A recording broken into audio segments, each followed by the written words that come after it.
Kumama, Yahweh Kumama. Amen. Amen. Que le Seigneur vous bénisse. Amen. On a glorifié un peu le Seigneur. Nous devons comprendre que lorsque nous venons dans l'assemblée, c'est les chants de Dieu. Amen. Amen. Dans les chants de Dieu, il n'y a pas de spectateurs. Amen. Amen. Tout le monde travaille dans son chant. Amen. Amen. Si je dis ainsi, parce que j'ai écouté notre frère Saïd une fois, il a dit, non, ce n'est pas tout le monde qui doit travailler dans l'église. Amen. Amen. Amen. Dans l'église, c'est les chants de Dieu. On est appelé à travailler, tout le monde est dans le travail. C'est pour cela que le Seigneur a fait couler les dons. Amen.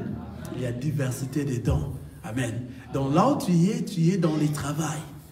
Donc n'aie pas honte de travailler, de faire l'œuvre de Dieu.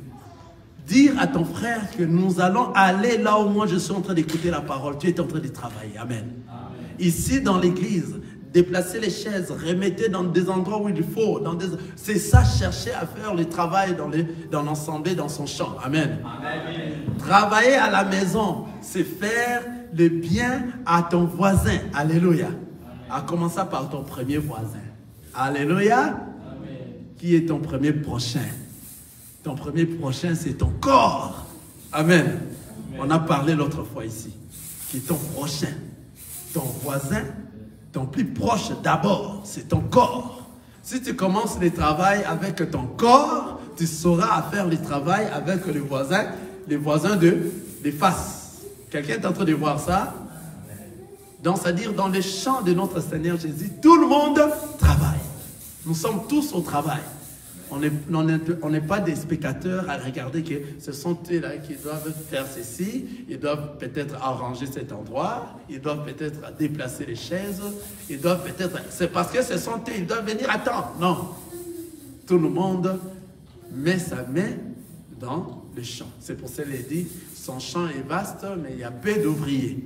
Alors nous devons tout faire pour remplir son champ. Amen. Amen. Donc, si vous êtes un enfant de Dieu, sachez que tu es dans le travail. Amen. Amen. Voilà. Nous savons aussi que tout enfant de Dieu, la parole nous juge déjà pendant que nous sommes en train de vivre. Nous n'allons pas connaître le jugement avec ceux qui sont perdus. Alléluia. Nous ne serons pas jugés à la fin. Donc, nous, c'est la parole de Dieu qui est en train de nous juger, à mettre en pratique cette parole. À tout moment et pendant que nous vivons. Quelqu'un est en train de voir ça? Voilà. Nous allons continuer de la parole que nous avions commencé l'autre fois. Nous sommes en train de parler sur l'habillement. Amen. Nous sommes en train de parler sur l'habillement. Nous allons encore lire nos versets que nous avions lus l'autre fois. Amen. Je veux que vous puissiez encore suivre très attentifs et que vous ne soyez pas distraits.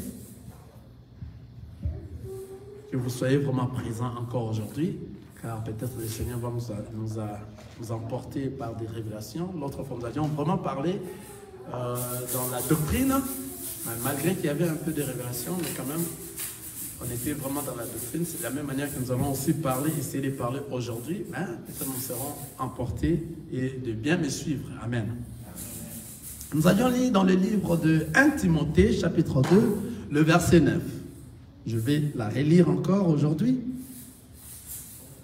Je veux aussi que les femmes vêtues d'une manière décente, avec pudeur et modestie, ne séparant ni de tresses, ni d'or, ni de perles, ni d'habits somptueux. 10. Mais qu'elles séparant des bonnes œuvres, comme il est convié à des femmes qui font profession de servir Dieu. On a ajouté 10e verset.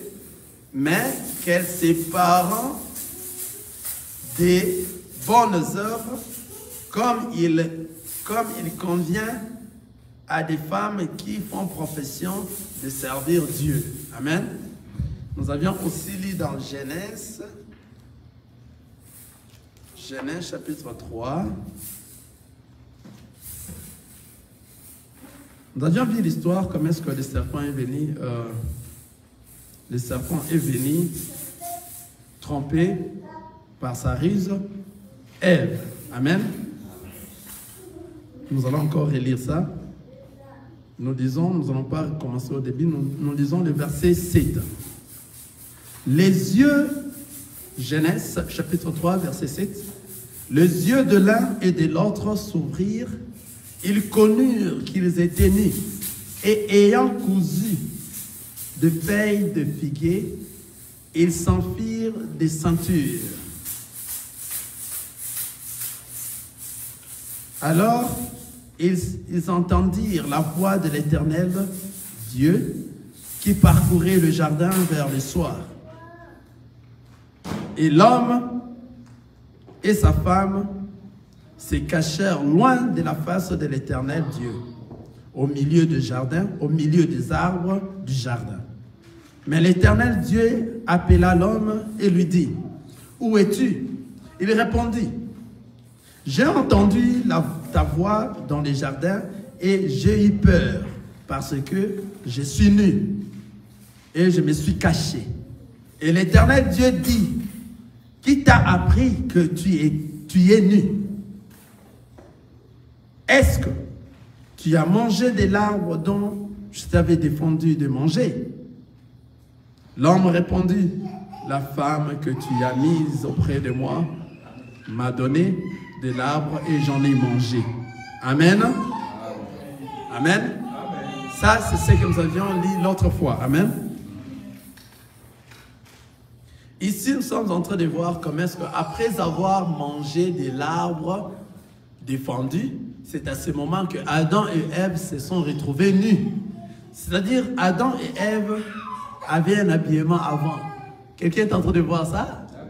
Adam et Ève étaient déjà nus, mais ils ne savaient pas qu'ils étaient nus. C'était un habillement.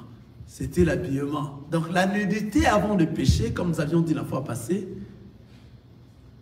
la nudité avant que Adam puisse tomber dans le péché, était la gloire. Amen. Était la gloire. Donc l'habillement que Adam portait avant, c'était un habillement de gloire. Adam et Ève. C'est juste après avoir péché, c'est à ce moment qu'ils se sont dit, waouh, nous sommes nus. Or, Adam et Ève étaient déjà nus avant. Quelqu'un est en train de voir ça? Amen. Et maintenant, après avoir péché, c'est à ce moment que la nudité est devenue la honte. Et nous avions dit et parlé l'autre fois que les seigneurs qui enlèvent la honte, ce ne sont pas les choses de ce monde. Si on dit que le Seigneur t'a enlevé la honte, ce n'est pas parce que toi tu ne t'es marié pas, tu t'es marié. Non. Ce n'est pas parce que toi tu n'avais pas de l'argent et que tu as de l'argent. Non. Ce n'est pas parce que toi tu étais inconscient et tu es devenu conscient. Non. Inconscient dans les formes de, comment dirais-je, d'un kissing, hein? Comme ça, et on a prié pour toi, tu es devenu normal et la honte est finie. Non, ce n'est pas parce que tout ce que tu fais dans le monde, tu es en train d'en avoir maintenant et que tu n'en avais pas avant. Non, tu n'avais pas de maison, tu as une maison, le Seigneur t'a enlevé la honte. Non, tu n'avais pas d'enfants, tu as des enfants, le Seigneur t'a enlevé la honte. Non, ce ne sont pas toutes ces choses-là. Nous avions vu la honte dans la parole de Dieu, c'est le péché. Et la honte, c'est lorsque tu es nu. Donc une personne qui est nue, c'est une personne qui pêche. C'est une personne honteuse. Quelqu'un voit ça? Ce n'est pas cette chanson-là qu'on chante. C'est parce que si vous suivez cette chanson, on montre qu'une personne qui ne s'est pas mariée, s'est mariée.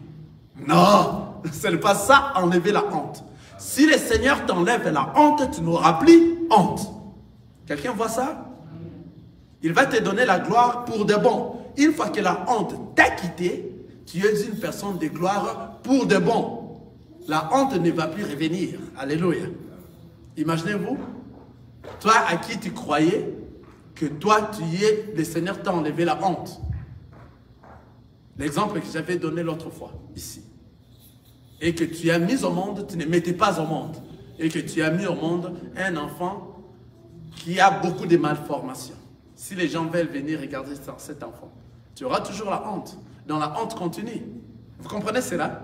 Mais lorsque le Seigneur t'enlève la honte, tu n'auras plus honte pour de bon. C'est-à-dire, la honte que le Seigneur va t'enlever, c'est de te couvrir parce que toi, tu étais nu. Quelqu'un voit ça? Donc la honte, c'est la nudité. Toute personne nue doit chercher le Seigneur afin que le Seigneur fasse quoi? Le revêtir.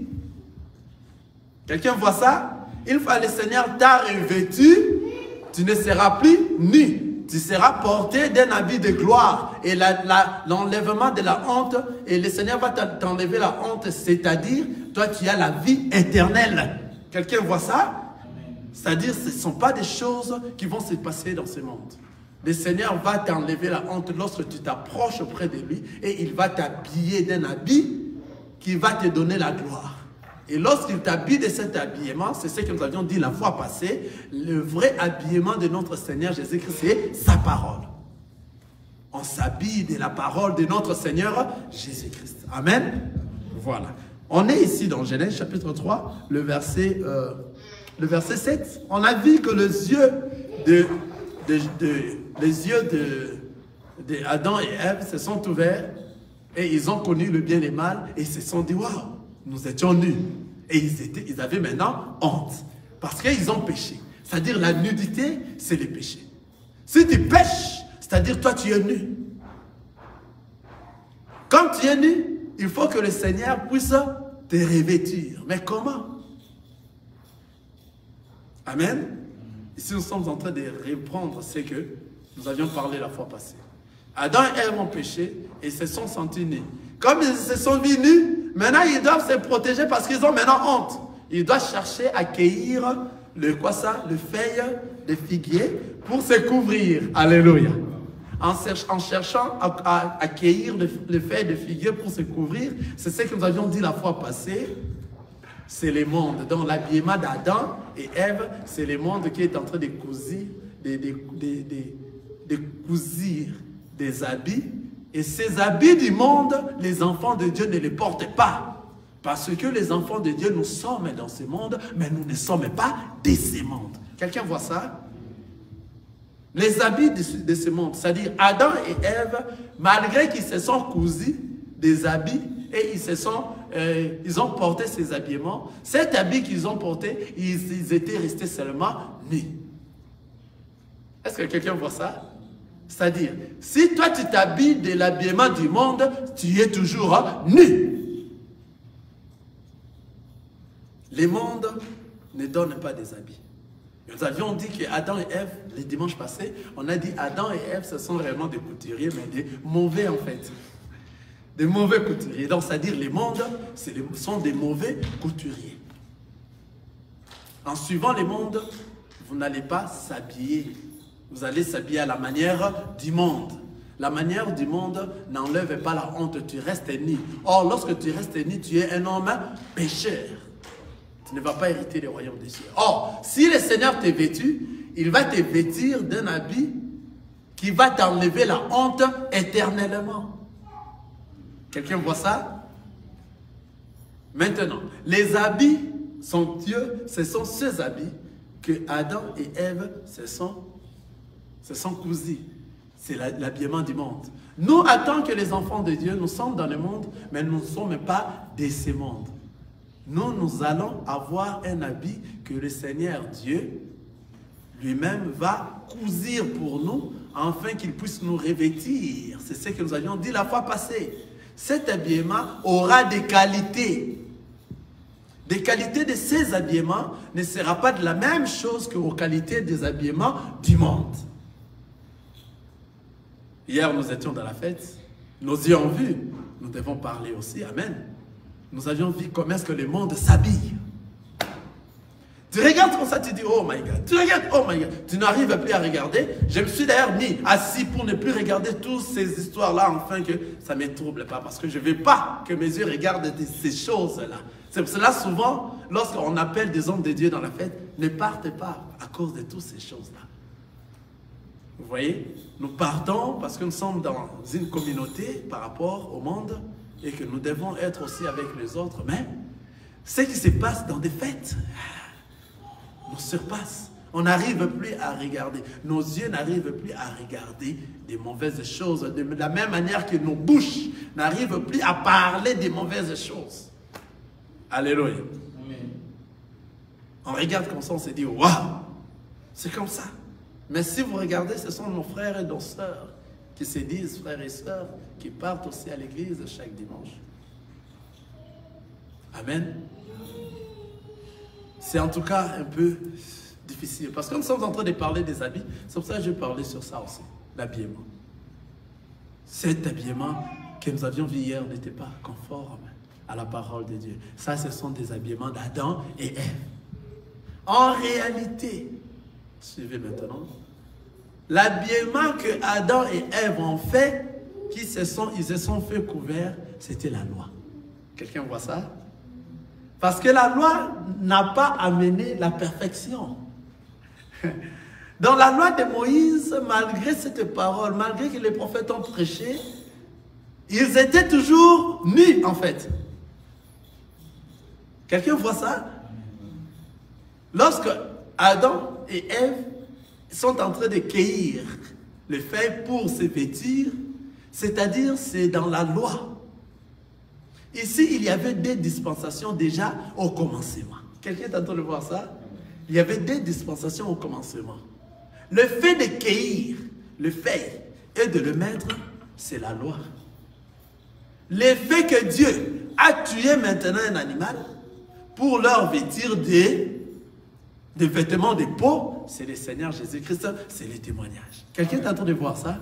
Nous avons déjà, au début, dans Genèse, il y avait déjà la loi et le témoignage. On avait déjà le temps de la grâce et on avait aussi le temps de la loi. Déjà ici. Quelqu'un est en train de voir ça? C'est vraiment profond. C'est-à-dire, dans la parole de Dieu, on ne fait que répéter pour faire comprendre l'enfant de Dieu, afin que l'enfant de Dieu comprenne jusqu'à avoir la maturité qui va le rendre à la perfection pour aller au ciel. C'est-à-dire, Adam qui est en train de cueillir et Ève des feuilles et mettre pour se couvrir, en fait, ils sont toujours nus. La loi n'a pas donné la perfection. Et la loi a laissé les gens nus. C'est à cause de ça que le Seigneur devait venir pour que lui-même puisse mourir à notre place et nous vêtir en fait. Alléluia. Et à nous vêtir, nous donner le vêtement qu'il faut afin que nous soyons couverts. Maintenant, à tous ceux qui l'ont reçu et croient à son nom, il leur a donné maintenant ces vêtements-là, qui est le pouvoir de devenir enfant de Dieu. Quelqu'un voit ça? C'est pour cela qu'il a dit, je ne vous laisserai pas des orphelins, je vous enverrai quoi? Le Saint-Esprit, qui va vous diriger durant tout. C'est ça les vêtements. Alléluia. C'est ça les vêtements. Vous voyez cela? Lorsque nous voyons Adam, pour ne pas aller beaucoup plus, nous voyons Élie qui est en train de monter, et en montant, c'est Élisée qui dit « Père, Père ». Et nous voyons le manteau d'Élie qui est resté pour Élisée. Quelqu'un voit ça? C'était lorsque Élie était en train de monter. Comme Élie était en train de monter, il fallait qu'il puisse laisser les manteaux à Élisée. Quel est ce manteau aujourd'hui? C'est le Saint-Esprit. Élisée doit porter ses manteaux. C'est pour cela, lorsque le Père, notre Seigneur Jésus-Christ, a quitté ce monde, il a dit, je ne vous laisserai pas des orphelins. Je vous enverrai quoi? Le Saint-Esprit. Et le Saint-Esprit demeurera à vous jusqu'au jour de l'enlèvement. Éternellement. Le Saint-Esprit. C'est ça les manteaux d'Élie. C'est ça le Saint-Esprit. C'est ça l'habit. Les manteaux, c'est ça l'habillement. Alléluia. Amen. C'est ce manteau-là que nous avons actuellement. Tout enfant de Dieu a ce manteau d'Élie avec lui. C'est cet habillement qui va te couvrir et va couvrir quoi? Ta nudité. Et c'est cet habillement qui sera et demeurera avec toi éternellement, afin que toi tu te prépares pour retourner en fait dans le ciel. Quelqu'un voit ça? C'est-à-dire ici, L'habit que Adam et Ève avaient porté, c'était la loi. La loi n'a pas donné la perfection. On peut lire ça. C'est Hébreux chapitre 7. Hébreux chapitre 7. La loi n'a pas apporté la perfection. Il fallait que le Seigneur Jésus-Christ lui-même vienne.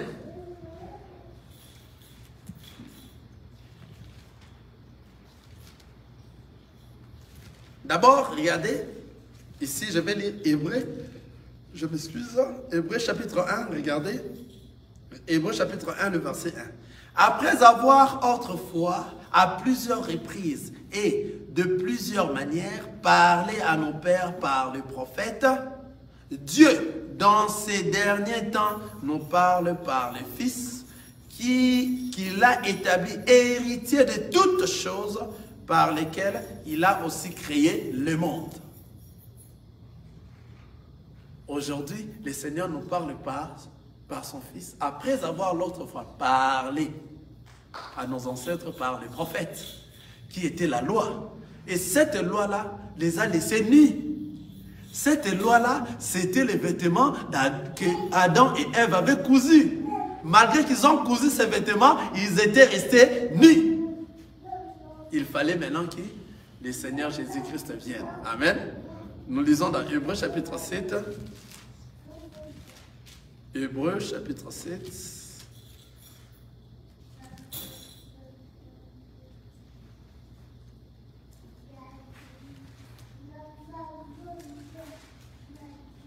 Hébreux chapitre 7, verset 19.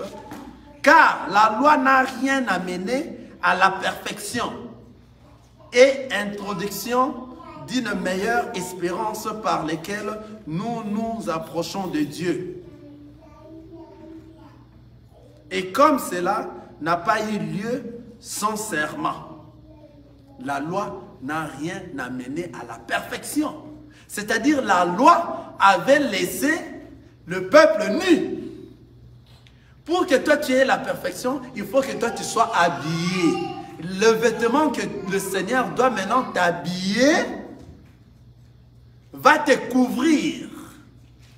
Et s'il te couvre, tu ne seras pas nu. Or, si tu es nu, tu es un pécheur. Si tu restes nu, tu es une personne honteuse. Alors, le vêtement qu'on va te couvrir, c'est pour t'enlever maintenant la honte. Lorsqu'on t'enlève la honte, tu vas rester une personne glorieuse durant toute ta vie. Et toi qui ne connaîtras pas la mort, tu vas rester un homme glorieux, éternellement. Amen. C'est-à-dire, la loi n'a rien amené à la perfection. Or, la parole de Dieu, lorsque le Seigneur a établi ses ministres, c'est pour que, au travers de cette parole, que cette parole nous amène à la perfection. Nous enlève le mal et nous revêtit un habit nouveau. Cet habit qui est sa parole. Amen. Ici, nous allions parler vraiment un peu au-dessus. Amen. Amen. Nous allons encore descendre pour parler seulement de l'habillement physique.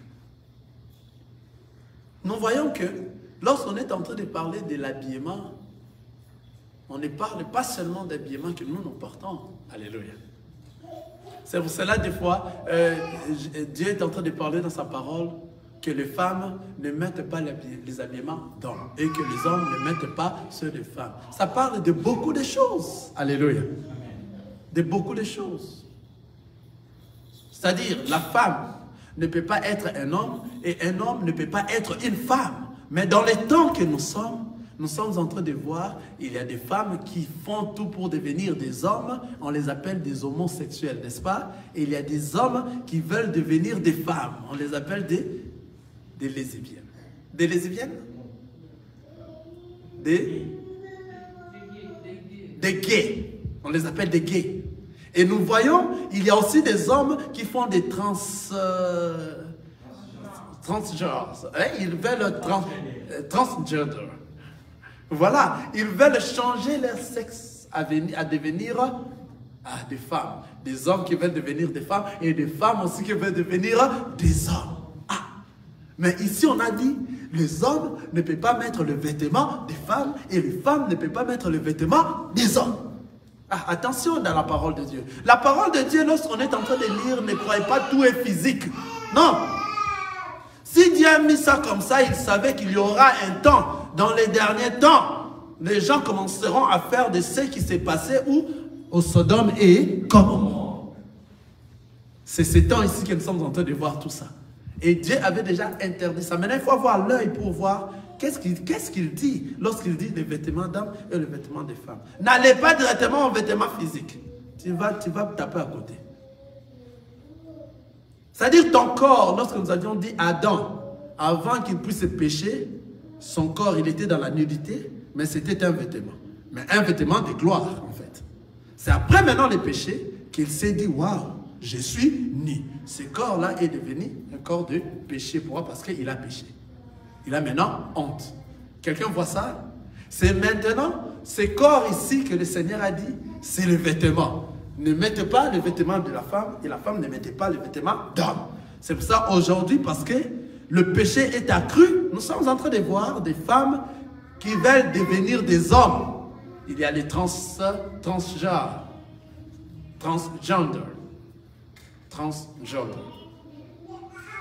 Nous voyons ça même chez les femmes, même chez les hommes. Ce sont des vêtements. Ils veulent porter les vêtements d'hommes. Et Dieu a dit ça pour beaucoup de choses. Qu'une femme n'a pas de sémence. Une femme ne peut pas emporter la sémence, n'est-ce pas? Qui voit ça? La femme ne peut pas apporter la sémence. C'est l'homme qui a la sémence. L'homme a la sémence et la femme reçoit la sémence. Quelqu'un voit ça? C'est l'homme qui donne de la sémence. Ce n'est pas la femme de donner la sémence. C'est-à-dire, vous pourrez laisser deux femmes dans une chambre, ils n'auront pas d'enfant. Quelqu'un voit ça? Mais si nous voyons, nous laissons un homme et une femme, il aura un enfant. Pourquoi? Parce que c'est l'homme qui apporte la sémence. La sémence, c'est la parole de Dieu. Maintenant, dans la parole de Dieu, il dit qu'une femme ne peut pas prêcher dans une assemblée des saints. Pourquoi? Au travers l'homme que la sémence doit être donnée. Attention. La parole de Dieu, c'est complète. Il n'a jamais commis d'erreur. Quelqu'un voit ça? Ça dit, lorsque nous sommes en train de dire tout ça, on ne dit pas de ces choses de nous-mêmes. Ici seulement, on est en train de parler d'habillement, mais ça nous fait entrer dans toutes ces histoires-là pour comprendre. Lorsque le Seigneur est en train de parler dans sa parole, il faut que tu aies l'œil. C'est pour ça que le Seigneur a établi ses ministres pour voir ces Écritures. Et pour venir ouvrir les yeux de qui? De tous ces enfants qui vont écouter la voix et suivre. Ce sont que ceux-là qui ont été à la prédestinée, qui ont été à l'éternité. Ce sont que ceux-là qui vont comprendre cette voix et ils vont suivre. Amen. Nous voyons ici comment Ève, ils se sont en train de se chercher comment mettre des habits pour se couvrir la honte. Mais lorsque nous lisons dans Genèse chapitre 3, le verset 21, la parole nous dit, l'Éternel Dieu fit à Adam et à sa femme des habits de peau et ils les ont revêtis. Ah, c'est-à-dire, ici nous sommes en train de voir maintenant la dispensation du témoignage de la grâce. Qu'il fallait qu'un homme vienne mourir et prendre notre place afin que nous puissions être sauvés. Qui est cet homme-là qui va nous revêtir, nous qui étions nus autrefois? C'est le Seigneur Jésus-Christ. C'est pour cela, l'agneau de Dieu doit être immolé sur la croix, afin que toi et moi, que nous puissions voir la vie. Alléluia. Amen. Et il a dit, je ne vous laisserai pas des orphelins, je vous enverrai quoi? Le Saint-Esprit. Le Saint-Esprit, c'est le manteau d'Élie. Alléluia. Nous qui étions nus, Élisée qui était nu, avait besoin du manteau d'Élie. Et après avoir reçu ces manteaux, il a eu toute la force d'Élie. En appelant Élie Père, ce n'était plus Élie, c'était maintenant le Seigneur Dieu, que Élisée était en train d'appeler Père. Alléluia. Pour maintenant qu'il ait son manteau, qui est le Saint-Esprit, qui va maintenant le faire conduire jusqu'à lui aussi à être enlevé. Parce que, je vais te dire une chose, si tu t'habilles du manteau d'Élie, toi aussi tu seras enlevé comme Élie. Quelqu'un voit ça? Élie était pas... Alléluia. Que le Seigneur vous bénisse. Élie était monté, n'est-ce pas? Élie est monté. Hein? Nous allons monter comme Élie. C'est ce qu'on chante dans des chansons, malgré qu'il faut un peu arranger là-bas, dans ces chansons-là. Hein? Parce que nous serons des vivants, nous allons monter. Amen. Il y avait des chars et il a monté. La personne qui est montée comme ça, tout en étant vivant, c'était Enoch. Amen. Nous allons revenir dans ça. Et il y avait Enoch, et il y a Élie, et il y a le Seigneur Jésus-Christ lui-même. Ceux qui ont monté comme ça. On les a vus monter. Il y avait Enoch, il y a Élie, et il y a le Seigneur Jésus-Christ. Donc le Seigneur Jésus-Christ, après sa mort, il est ressorti encore aux apôtres. Il a marché avec les apôtres pendant 40 jours dans le monde. Il a marché comme ça. Les gens le voyaient.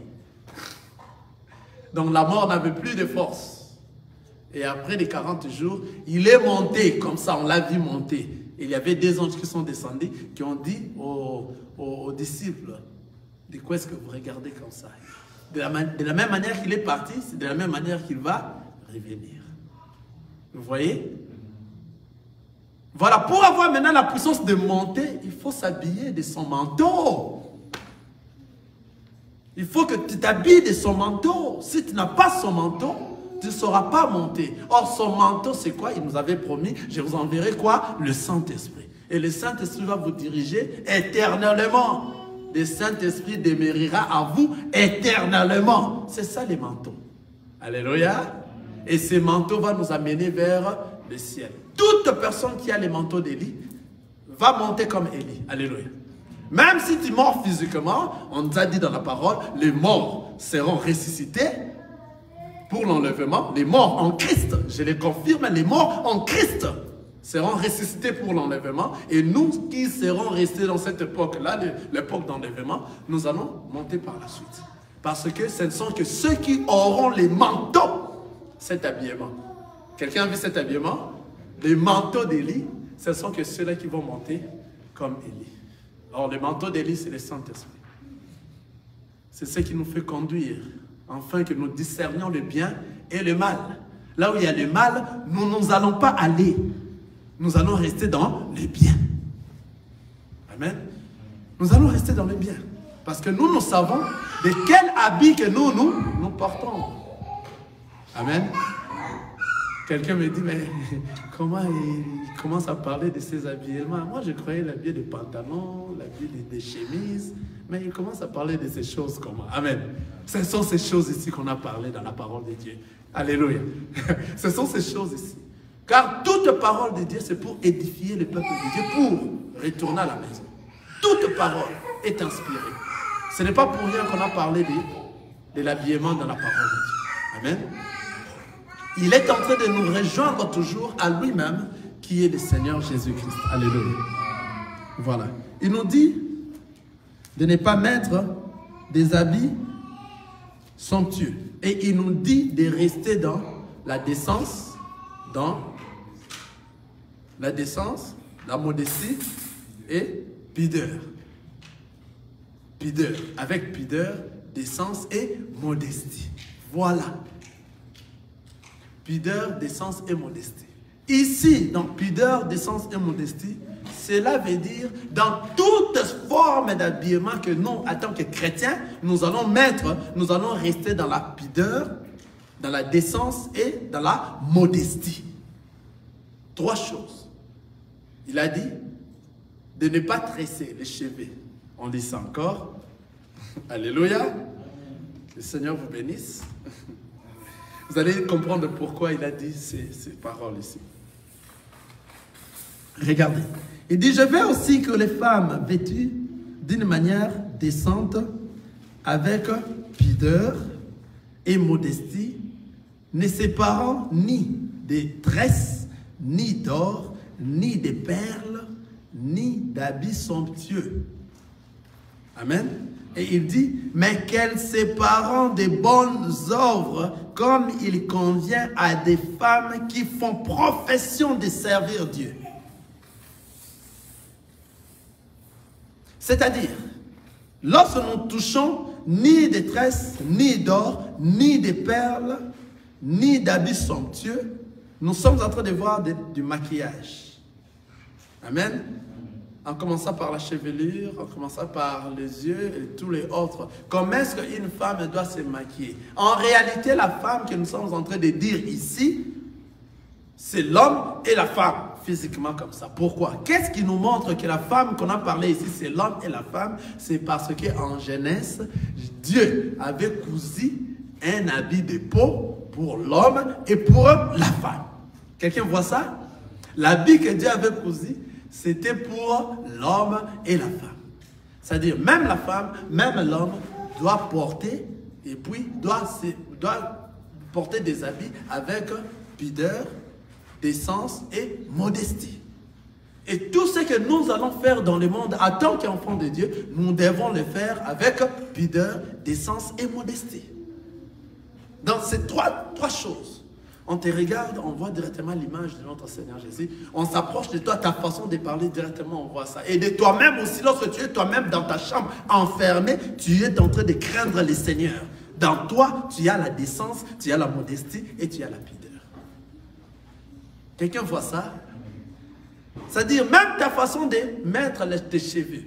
Si on dit ni tresse, c'est-à-dire la manière dont toi tu dois dresser tes cheveux, que ça ne soit pas une manière là qui peut disposer les gens, indisposer les gens, et que tu te montres beaucoup plus supérieur. Quelqu'un voit ça? C'est pour ça qu'on avait cité seulement des choses telles que d'or, vous voyez, des choses attirantes, des perles.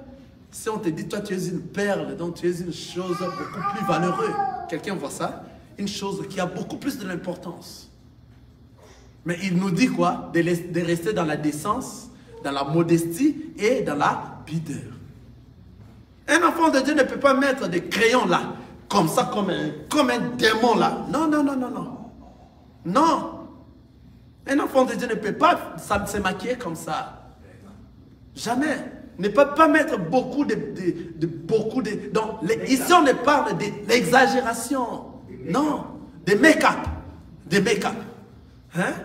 Et vous voyez une fille que vous rencontrez qui vous met des make-up la nuit. Attention de ne pas se marier si rapidement, d'aimer comme ça.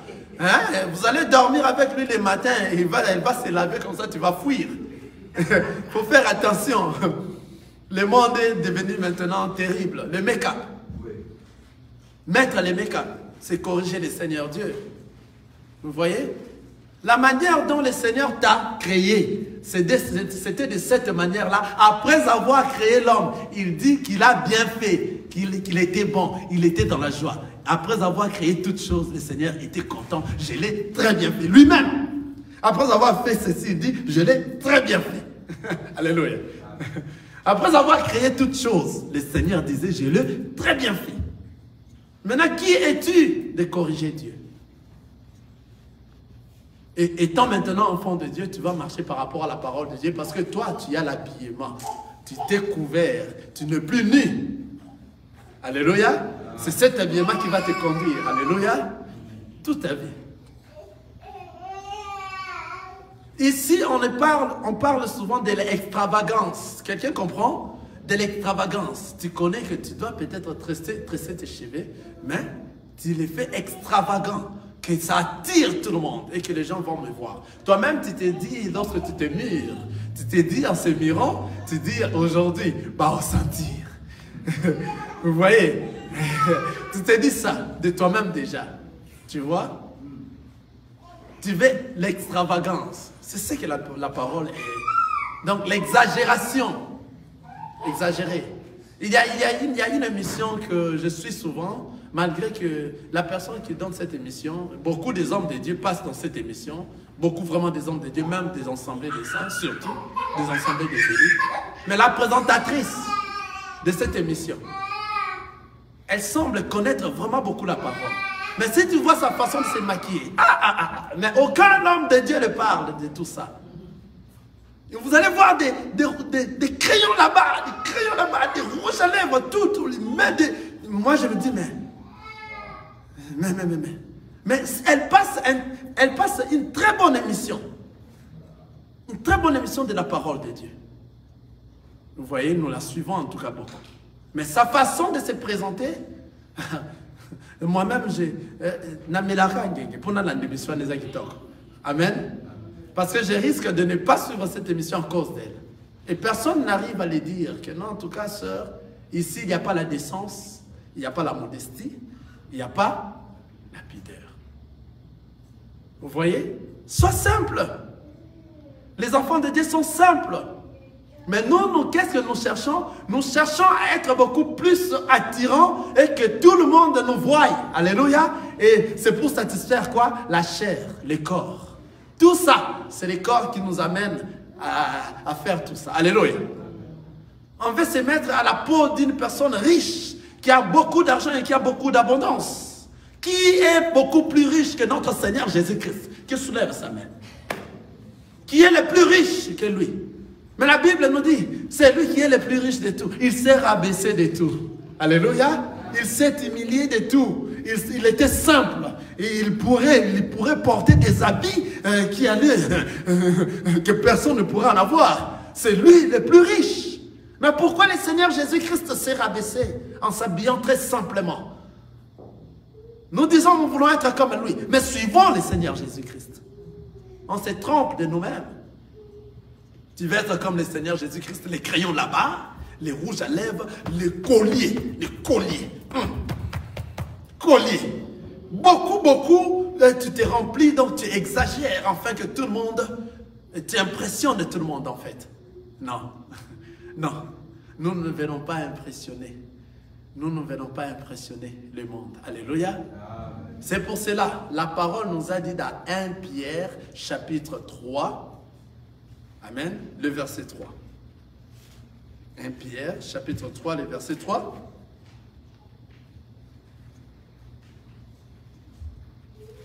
Regardez.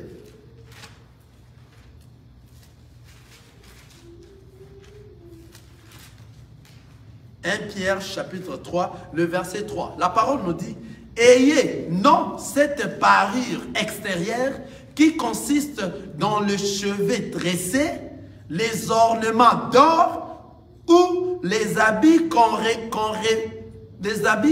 revête. Mais la parure intérieure est cachée dans le cœur, la pureté incorruptible d'un esprit doux et paisible qui est d'un grand prix devant Dieu. Quelqu'un voit ça?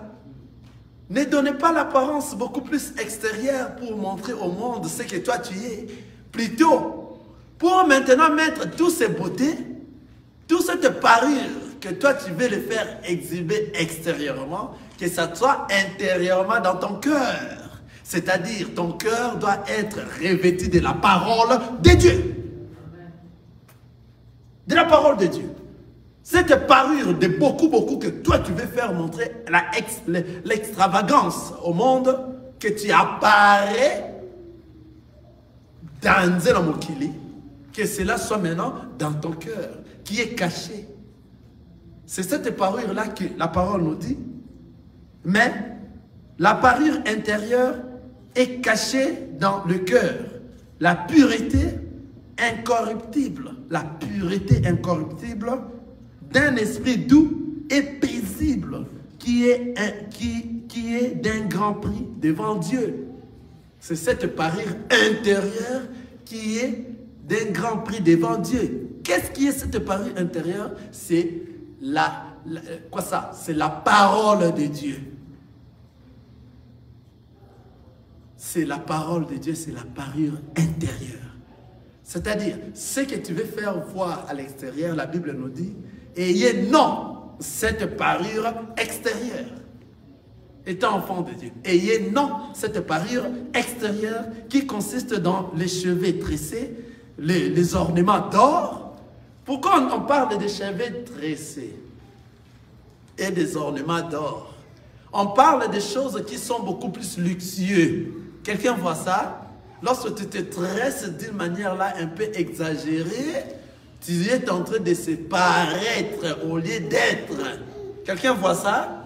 Mais le Seigneur nous envoie à être et non à paraître. Or, à être, c'est caché dans nos cœurs. Et c'est ce que lui veut. Or, ce qui est caché dans nous, c'est fait voir dans des fruits. Il faut que les gens vont constater cela, que toi, tu es poussé par l'esprit, que tu es en train d'agir. Ta manière d'agir ne sera pas de la même manière que tout le monde. Ta façon d'être ne sera pas de la même manière que tout le monde. Parce que nous sommes dans ce monde, mais nous ne sommes pas de ce monde. Nous sommes des étrangers, de pèlerins. Il faut que nous retournions. Nous sommes venus de l'éternité. Nous devons retourner à l'éternité. Donc les enfants de Dieu ne partent pas au ciel. Ah, mauvaise manière de parler. Nous retournons au ciel. C'est-à-dire aucun enfant de Dieu va s'égarer du chemin qui va nous faire retourner à la maison. Aucun enfant de Dieu. Tout enfant de Dieu va retrouver ce chemin pour retourner à la maison. Ce ne sont que ceux qui vont reconnaître la vraie parole qui va leur vêtir. Ils seront revêtus de la parole de Dieu. C'est à ce moment qu'ils vont retourner à la maison. Quelqu'un voit ça? Nous devons être exemple. Donc, des enfants de Dieu, juste à notre façon de vivre, ça rapproche les autres proches de nous. À notre façon d'être, façon de parler. Nous ne sommes pas de ceux qui sont dans des groupes qui calomnient les gens. Non. Nous ne sommes pas de ceux-là qui haïssent tout le monde comme ça, les gens. Nous ne sommes pas de ceux-là qui font de ce que les gens du monde font. Nous sommes différents. Oui, nous sommes différents. Il faut que ta façon de vivre soit différente. Et que tes amis qui étaient avec toi lorsque tu étais dans le monde se séparent de toi. Oui, ils vont se séparer de toi parce que ta façon d'être est devenue différente. Et ils vont même te dire, ah, c'est normal que celui-là, en tout cas, c'est normal. Parce que toi, tu es revêtu, mais lui, il est resté nu. Il continue à chercher à cueillir des feuilles pour se vêtir.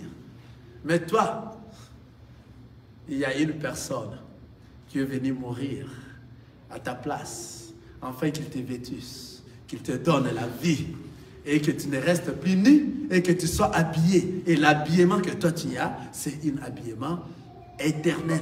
L'habit qui lui va te revêtir, c'est l'habit éternel. Cette personne s'appelle Jésus-Christ. Amen. Jésus-Christ. Et depuis ce jour-là que toi tu l'as rencontré, tout a changé dans toi. Toi tu es resté dans la décence, la modestie et la pudeur. Tu ne peux pas se présenter d'une manière un peu impudique en fait. Comment l'impudicité peut être dans toi? La pudeur, on parle de l'impudicité. Si tu es impudique, tu n'es pas pudeur. Ta manière de porter les habits, si ta manière n'a pas la pudeur, c'est-à-dire c'est de l'impudicité, c'est de l'impudique. Vous voyez? Donc toi tu fais voir tous tes corps, que les gens puissent te chercher en fait. Tu as besoin de ça. Et après avoir fait ça, c'est pour cela que tu vois ici en Amérique, on dit souvent after party. Des after party, s'il y a beaucoup de choses à after party. Moi, j'ai étudié avec beaucoup de blancs. J'ai étudié ici. J'ai eu cette chance d'étudier aux États-Unis aussi. On était toujours après. Et nous avions ce que nous appelons after party. C'est du Sodome et Gomorrhe. Amen. Et j'ai vécu ça. Le blanc faire ça. Vous voyez, après la fête, il s'étire et puis il commence à faire du Sodome et Gomorrhe. Vous voyez, mais nous, enfants de Dieu, ça ne nous intéresse pas. Et qu'est-ce qui apporte des after party? C'est la manière de s'habiller. La manière dont ta vie, directement, ça a attiré l'autre. Et l'autre est séduit. Et l'autre là aussi est séduit. Et c'est comme ça que ça apporte ce que nous appelons l'esprit sodomique. Amen. Les enfants de Dieu ne peuvent pas rester dans ça. Nous sommes ceux-là qui ont quoi? Qui donnent de la saveur. Quelqu'un voit ça? Nous sommes le sel de la terre. En nous voyant comme ça, on voit les sels. Une fois que le sel n'est plus dans cet endroit, la nourriture va pourrir. Quelqu'un voit ça? Si vous mettez du sel dans le poisson, ça va garder le poisson et le poisson va être gardé salé pendant des années et des années. Est-ce qu'il y aura des pourritures? Non. Une fois que le jour vous allez enlever du sel dans ce poisson-là, vous laissez seulement quelques minutes seulement, le poisson commence à pourrir. C'est ça maintenant nous. C'est pour cela l'enlèvement n'est pas encore arrivé parce que les enfants de Dieu sont encore là. Nous sommes en train de donner de la saveur au monde. Le jour où le sel va disparaître, le jour de l'enlèvement, il n'y aura plus de la saveur au monde. C'est à ce moment qu'il va rester de la pourriture dans les mondes. C'est à ce moment que maintenant, le diable va maintenant prendre la direction. Et nous ne serons plus ici.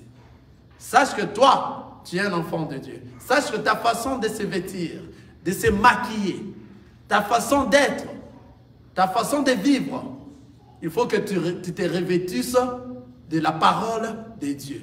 Et en gardant la décence, la pudeur et la modestie. Simple. Comme notre Seigneur Jésus. C'est un homme. Personne ne l'a surpassé dans la richesse. C'est le plus riche du monde. Le plus riche de toute la création.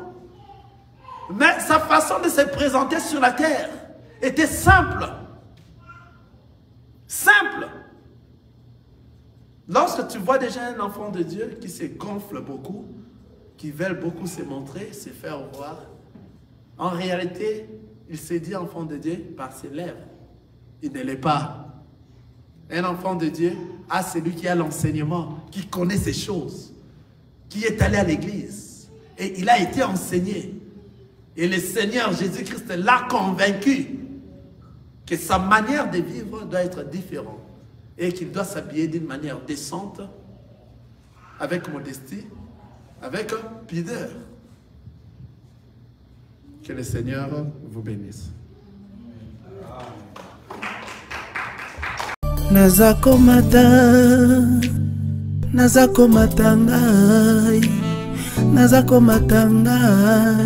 nga nazako mata.